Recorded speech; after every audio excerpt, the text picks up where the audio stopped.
So if you're thinking about optimal living, you think exercise, rest and relaxation, eating well. And a big part of this is actually healing. And I think, if you take some of those elements of nostalgia and those dishes that your mum used to make, like big pot of chicken soup and braised beef that sat on the burner for several hours, and you get those smells that conjure up in your house. I like the idea of thinking of something that's going to nurture you, not just once, but maybe 7 times. So a dish like this is a white chicken chili. It'll take a little bit of time to cook because, well, first and foremost, you need to soak some white beans overnight so they sort of plump up a little bit. So these are a cannellini bean. You could use a navy bean or a lima bean, any sort of bean, but I kept them white because it's a white chicken chili. The chicken itself, what we've done is actually put it in a pot, covered it with water, good pinch of salt, brought it to the boil, flipped it, and allowed it just to cool down. So the chicken actually cooks perfectly. And that way we're not going to overcook the chicken. So we also get the chicken stock from that, as opposed to adding an additional chicken stock that may be high in preservatives and extra salt that's not necessarily needed. Anyway, the fundamentals here are to add some goodness from Mother Nature's garden. So I've chosen things that are in season at the moment. So we've got some celery, got some green peppers, got some fennel. But it's entirely up to you and your pantry and what you have available and accessible to you. So let's start off with just a regular onion. So this is going to be a bit of a vegetable to help bulk the dish out, allow some sweetness. But onions have goodness too. Like ogres, onions have layers. So we're going to take an onion,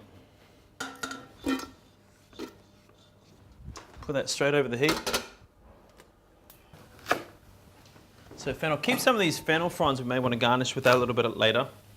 But the whole idea with a dish like this is you make up this one big pot, and whether you're home alone or you have several friends coming over, there's actually a lot of it. And the way to bulk it out is to potentially pick up some corn tortillas or make up some pico de gallo and avocado salsa and actually make it more of a share thing where you're hooking in and sitting around chatting, potentially even here at the kitchen counter.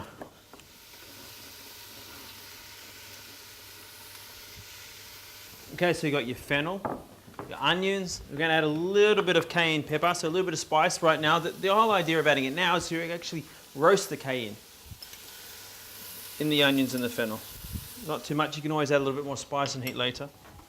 Cumin seeds. Now you can have them ground or whole. I like them whole because I actually like that nutty texture that they provide. Let's add some celery.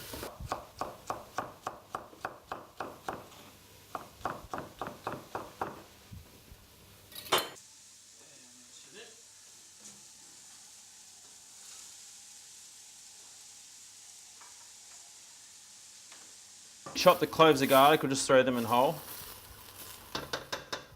So the white beans that I'd actually soaked, I'd soaked them overnight.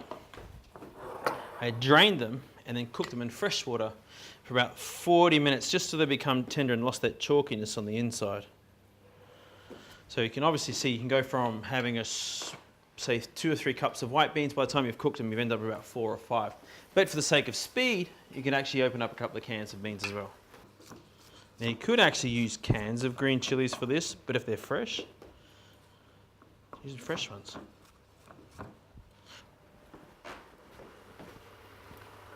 Now what I'm going to do is actually take that chicken next and dump all the stock from it straight into there. Now what we do is all the chicken stock that's come from cooking this whole chicken, just pour that straight in. We use that to bring all their elements together.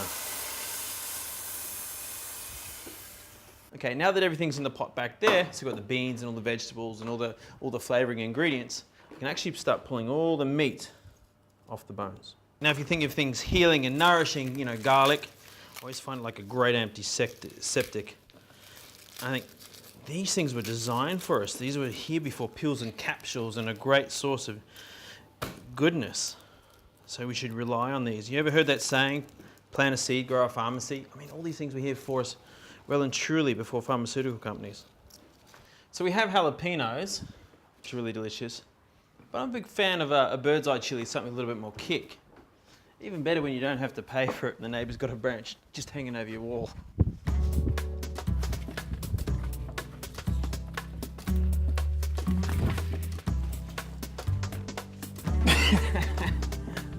Oh, let's watch.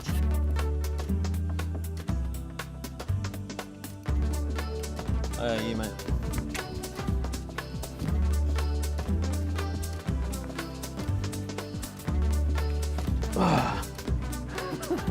See? Fresh chili. Doesn't get much fresher than that. Earth to table, 20 seconds.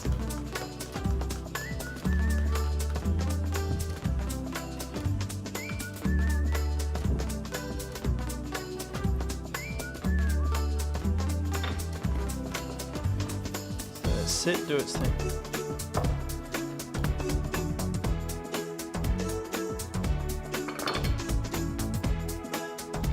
Not just a tight pair of jeans. Look at this. Cake rack. Instant toast avocado.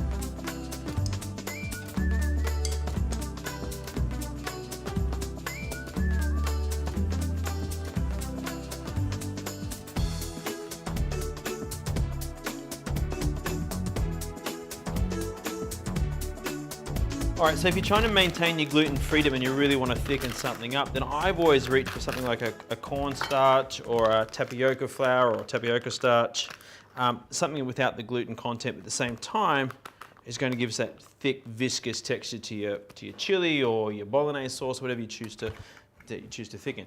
Now, you can just add a couple of tablespoons of water to loosen it.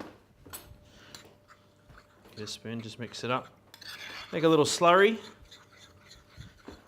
So after, say, 40 minutes of cooking the beans, the beans are already cooked anyway, your vegetables have all softened, we can add our chicken. Add our chicken back. We actually want that to warm through to make sure there's no cross-contamination because it's actually cooled down. That actually really does need to come back to the boil. Just warm that through, and then now, by adding the tapioca starch.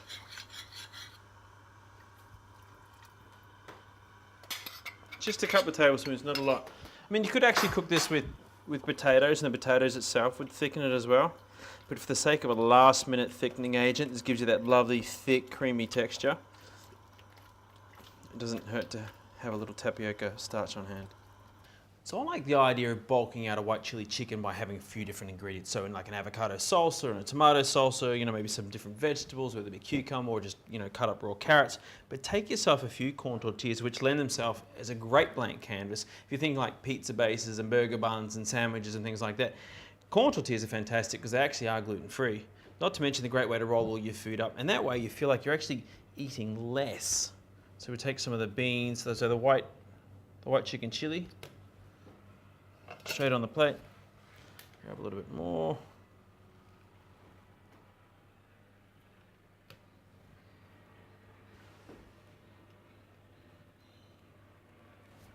And then to fill them up, don't fill them too full. You just want a little bit. You just want to taste a little bit of each element. So the avocado, some of the tomatoes. So don't remember the tomatoes are quite spicy. Thanks, neighbour.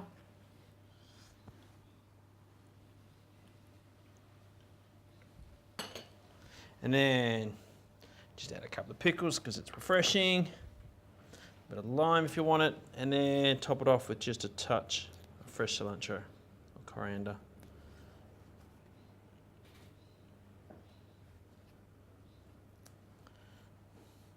And there you have it, white chili chicken. Now the whole idea is you cook one of these, it's going to give you about 7 to 8 meals. And if you eat it like this, you're going to fill about 50 to 100 tacos. Enjoy.